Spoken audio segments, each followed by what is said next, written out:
Grabe ang naging binyag sa apoy, salpukan agad ang bagong muka, rumekta sa aksyon ang 26 years old temporary import ng Ginebra na si Riley Grigsby laban sa Phoenix Super LPG habang out si Brownlee sa injury. Ngunit bukod sa laro, umagaw ng eksena ang nag-aapoy na tensyon sa court.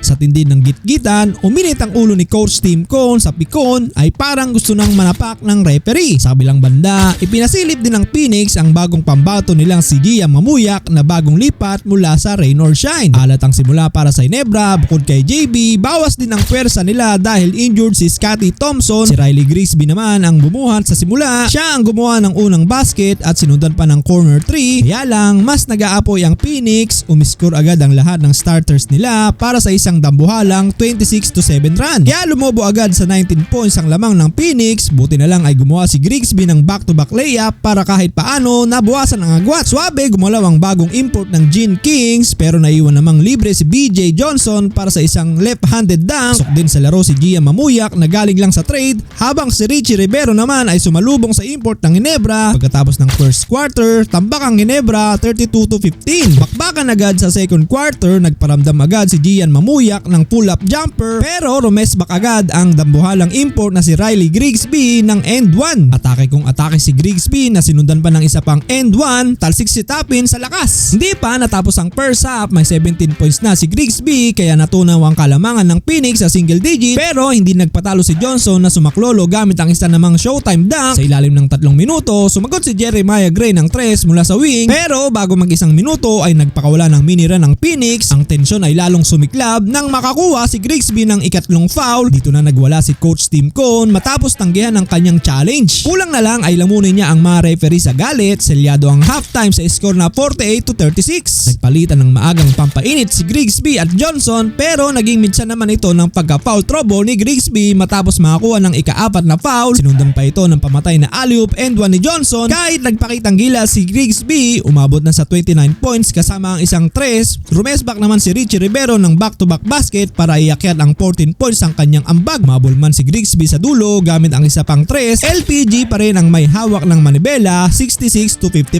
Binuhat ni Riley Grigsby ang Ginebra matapos magrehistro ng 34 points sa fourth quarter. Nagkainitan si LJ De Los Santos at RJ Abarrientos. Muntik pang magkagulo sa dulo nang magkabuhol sina Richie Rivero at Abarrientos dahil sa hustle play ni Abis. Dahil sa tindi ng tensyon sa court, tuluyang napatalsik sa laro ang head coach ng Ginebra na si Coach Tim Cone mula sa double digit na lamang na Phoenix. Naibaba ng Ginebra ng 3 puntos ang lamang sa uling 2 segundo. Tinira ni Jeremiah Gray ang paldosan ng potensyal ng pampanalong 4 ngunit nang bintes ito naging nauwi sa baldog. Sa uli, panalo pa rin ang Phoenix Super LPG pagkatapos ng patinding dikitang laban.